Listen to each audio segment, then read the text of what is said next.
సత్యశీలమే ద్రౌపది మాత. అయితే కురుక్షేత్రం ఏమిటి? మన మనసే కురుక్షేత్రం. అందులో శ్రీకృష్ణ భగవానుడెవరు? నాలోను నీలోను ఈ విశ్వమంతా నిండి ఉన్న జ్ఞానమే శ్రీకృష్ణ భగవానుడు. ఈ శ్లోకం అర్థమేమిటి?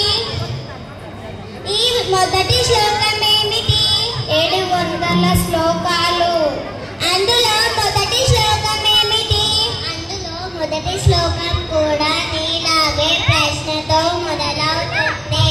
ధర్మక్షేత్రే కురుక్షేత్రే సమవేతాయుయుత్సవః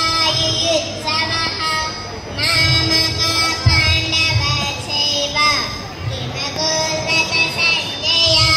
ఈ శ్లోకం అర్థమేమిటి? ధర్మక్షేత్రే కురుక్షేత్రే అంటే ధర్మక్షేత్రమైన మనసులో సమవేతాయుత్సవః అంటే యుద్ధం చేయాలని ఉత్సాహంతో సమావేశం అయ్యి ఉన్న మామక పాండవాశ్చైవ అంటే కోరికలు పంచేంద్రియాలు కలిసి కిమకూర్వత సంజయ